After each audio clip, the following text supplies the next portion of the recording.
Hello everyone. So the topic I'll teach you today is epilepsy and seizure. So see, seizure is the clinical manifestation and epilepsy is the disease, right? So you are having epilepsy and the manifestation you develop for that is seizure. Now the International League Against Epilepsy in 2014 gave the definition of epilepsy. What they told that there should be at least two unprovoked seizures, so two episodes of seizures which are occurring more than 24 hours apart. So two episodes of seizure, and these in between these two episodes there should be at least 24-hour gap. So at least two unprovoked seizures, and again the term is unprovoked. So three words are very important here. It has to be unprovoked. There has to be two episodes and the gap should be 24 hours. So unprovoked, two episodes of seizure 24 hours apart. Then, so this is the first. If there is any one of the following, then we call it epilepsy. So two episodes of seizure, 24-hour gap, unprovoked seizures.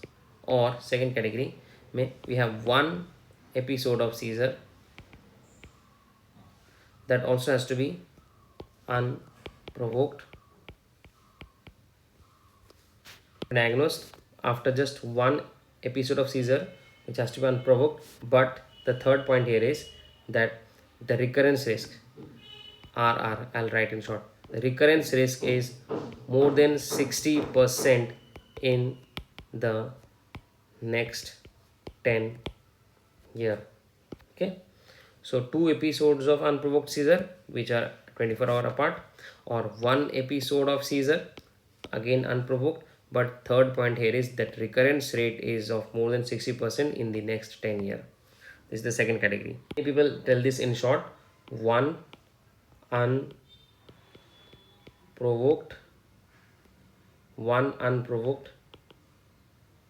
seizure with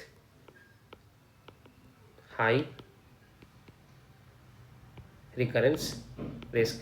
So one unprovoked seizure with high recurrence risk is your this second category. What is the high recurrence risk? That is more than 60% in the next 10 years. So this is the second category. If any of the two is mentioned in your question, that which of the following can be considered as a epilepsy. So if both the options are given, both the options are correct. And the third category, to say that the person has epilepsy, suppose you are diagnosed with an epilepsy syndrome.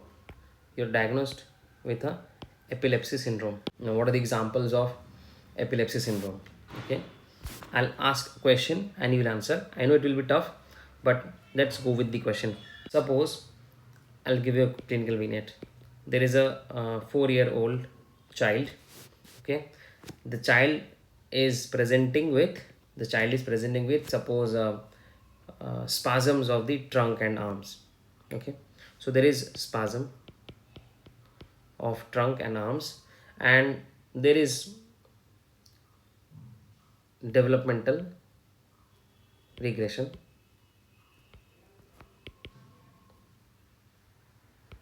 with EEG finding showing hips arrhythmia. Hips arrhythmia, so you can easily now answer what is the cause. If you are preparing well for your PG entrance or NEET SS entrance exam, you will be able to tell EEG showing hips arrhythmia in a 4-year-old child who is having spasms of suppose trunk and arms with developmental regression. What is the most likely diagnosis? If I give you the options, number one, Lennox.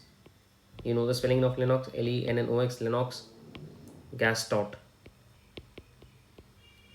Lennox Gastaut syndrome, absence epilepsy,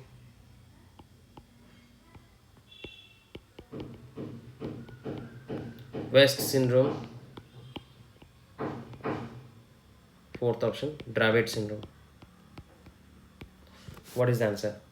Lennox Gastaut, absence, West, Dravet. Hips arrhythmia, the answer is West. Hips arrhythmia, The answer is West syndrome. What is West syndrome? It's an infantile condition. The EEG finding will show hypsarrhythmia in child, suppose less than 1 year of age, 2 years of age, 3 years of age, something like that. Okay, why not Lennox-Gastaut? Why not Lennox-Gastaut? In Lennox-Gastaut, what we see? We see in Lennox-Gastaut, I'll write again, Lennox-Gastaut. In Lennox-Gastaut, you will see slow spike and wave pattern. So slow spike and wave pattern. This is Lennox-Gastaut. West syndrome, we know hypsarrhythmia.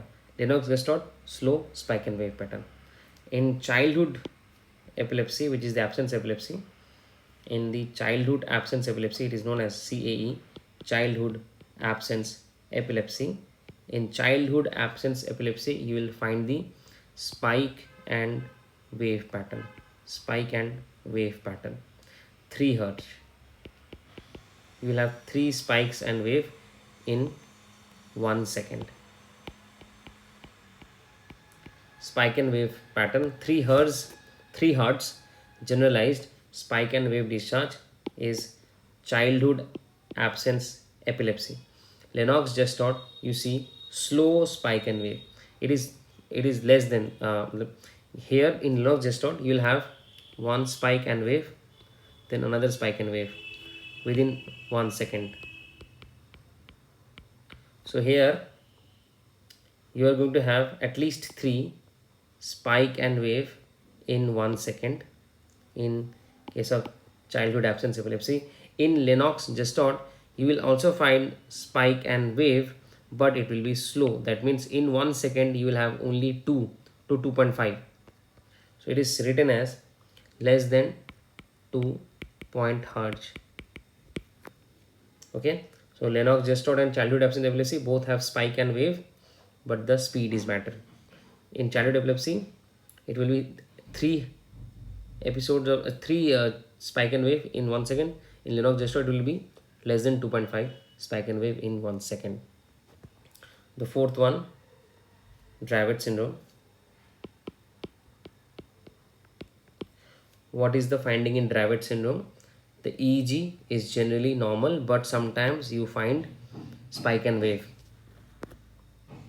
Okay, EEG findings are mostly normal in Dravet syndrome, but you can get spike and wave.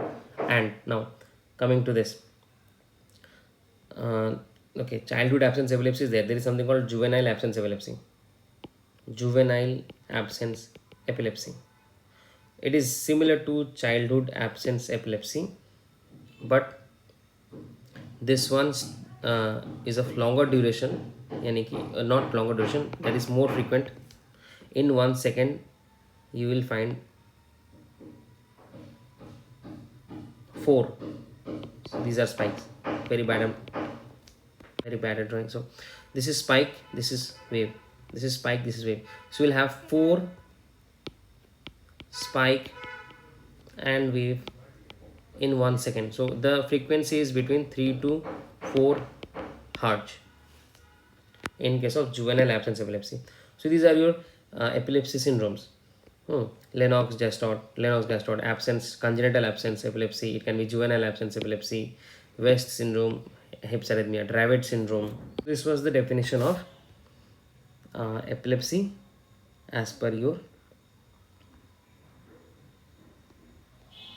ILAE, International League Against Epilepsy 2014. Now let us discuss the pathophysiology. Okay. Now, so first step is the hyper excitability. This is the first step, hyperexcitability. Now, due to some reasons, the neurons will fire more easily. Suppose we have excess of the excitatory neurotransmitter, or there is decrease in the inhibitory neurotransmitters, or it is not about the neurotransmitter. It is not due to excess of excited neurotransmitter. It is not due to decrease in the inhibited neurotransmitter. It is due to ion channel dysfunction.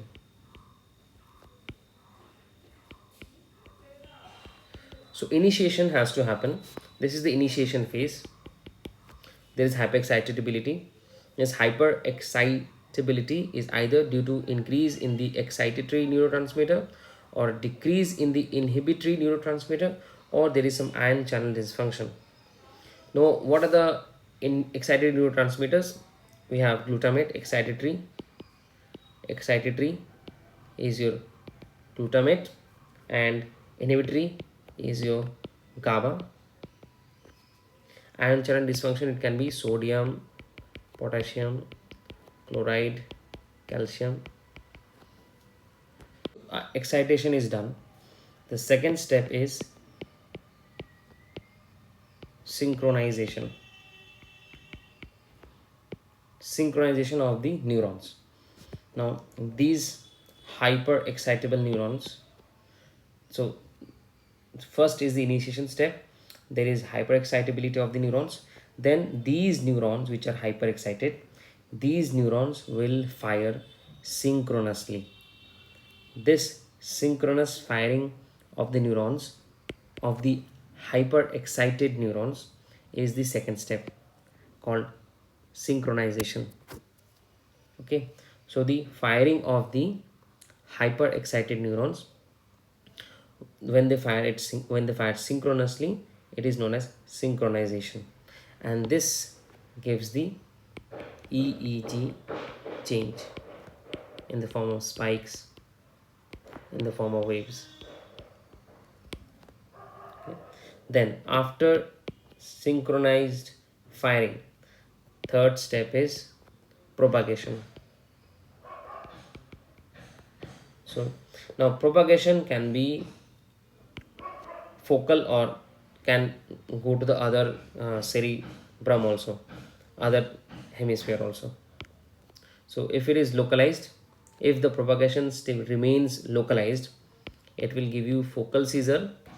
If it spreads via the corpus callosum or via the thalamocortical circuit to the other hemisphere, this will become a generalized seizure. So when it spreads to the opposite hemisphere via corpus callosum, it is a generalized seizure. But when it stays limited to the hemisphere, single hemisphere, it is a focal seizure. So first step is initiation, that is hyperexcitability. Then these hyperexcitable neurons will fire synchronously, then propagation. And the last step is the termination of the electrical activity, termination, and post ictal state.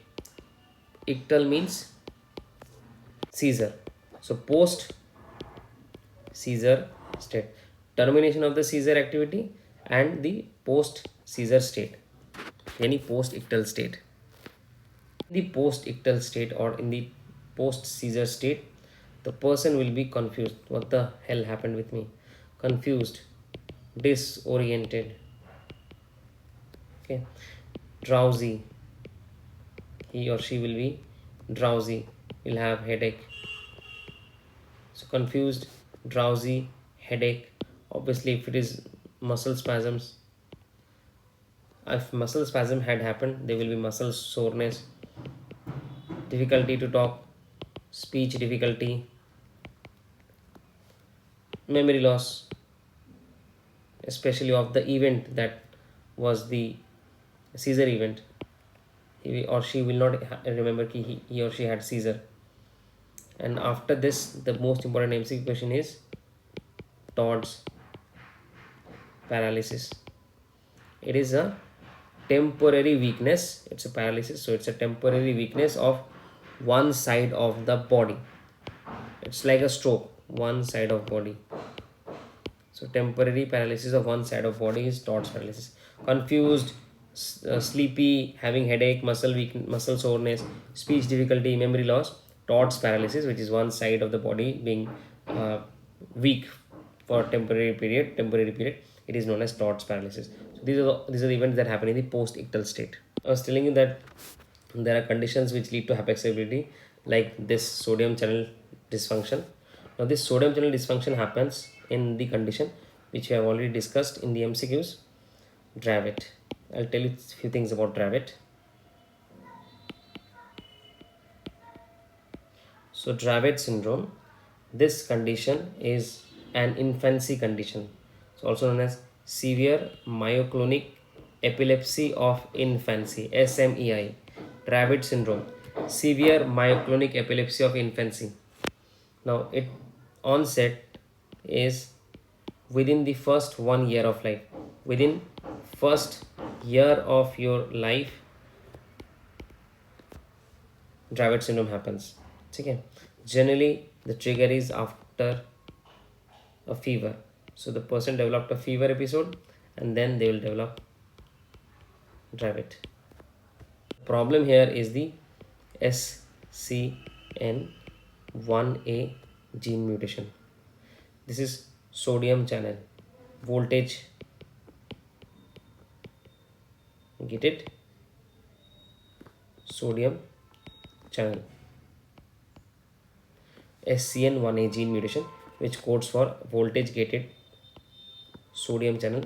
This is mutated. So now I'll tell you about the channels which leads to different kinds of seizures.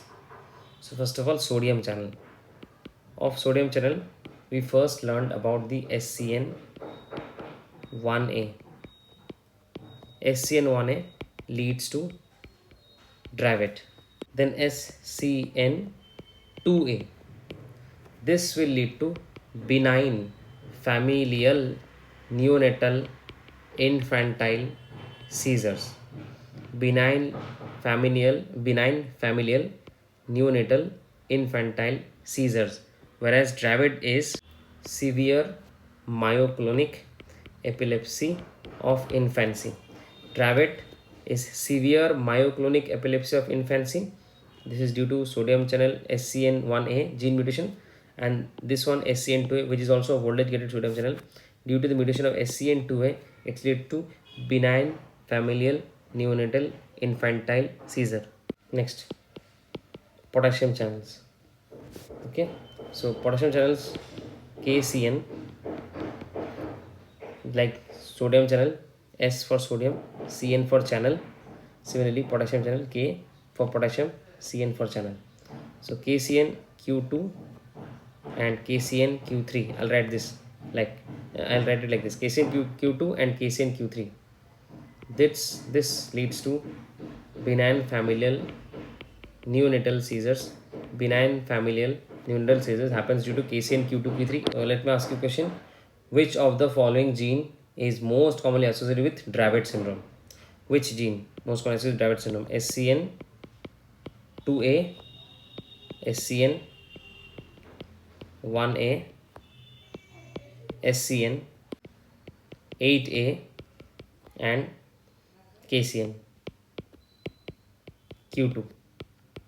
So obviously you know Dravet syndrome is due to sodium channel, and there are 3 sodium channels mentioned here: 2A, 1A, 8A.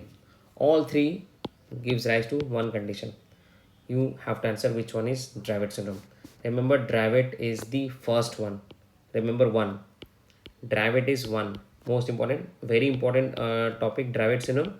So it is 1A, not 2A, not 8A. So it is 1A. Okay, 2A we have already studied. 2A leads to benign familial neonatal infantile seizure. Benign familial neonatal infantile seizure. Then SCN8A. This one also leads to another condition, that is epileptic encephalopathy.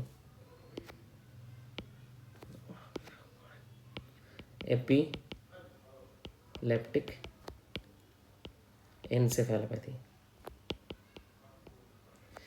So SCN1A leads to Dravet, SCN2A leads to benign familial neonatal infantile seizure, SCN8A leads to epileptic encephalopathy.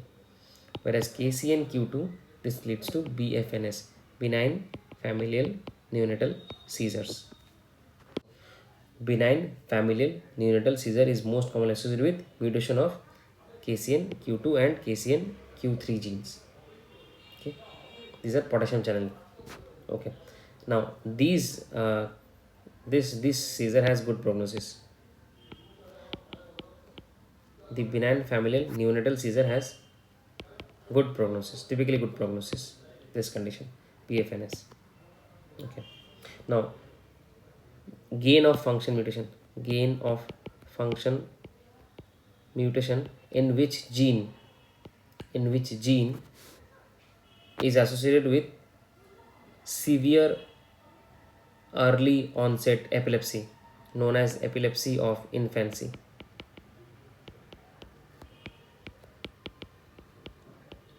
So question, gain of function mutation of which gene is associated with severe early onset epilepsy, which is known as epilepsy of infancy?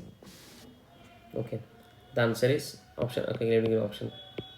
KCN Q2, KCN Q3, SCN1A, SCN2A, and KCN T1. SCN1A, you know what is SCN1A, you know what is SCN2A leads to. And last option is KCN T1. So obviously we know that these three cannot be the answers. So your answer will be KCN T1, right? But this is easy because I have given you easier options because you already know what happens with these conditions. So epilepsy of infancy, I was telling you potassium channels. So this is one potassium channel. Another potassium channel problem is KCN T1. This one leads to epilepsy of infancy. Okay, epilepsy of infancy, which is very much what is here, what is happening here is gain of function mutation. So gain of function mutation in the KCN T1 gene leads to epilepsy of infancy. Gain of function mutation of the KCN T1 gene leads to epilepsy of infancy. Absence seizures, childhood, juvenile absence seizures. In absence seizures, which ion channel mutation is implicated?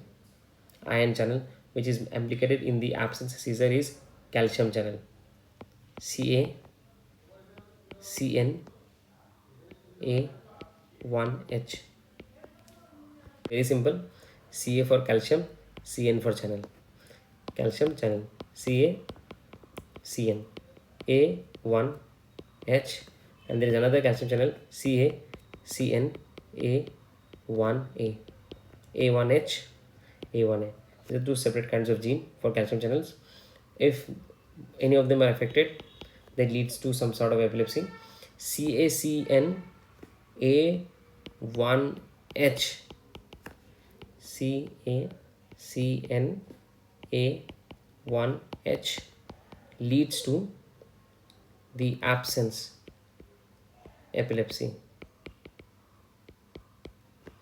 whereas CACNA1A, this is not associated with absence epilepsy. Now, okay, Dravet syndrome, I was telling you, happens due to SCN1A. Another condition happens due to SCN1A. Now we can go further in detail because you can remember a few things which I have already told you. SCN1A leads to Dravet obviously, but it also leads to generalized epilepsy with febrile seizures plus generalized epilepsy with febrile seizure plus generalized epilepsy with febrile seizure plus. This condition happens also due to SCN1A mutation.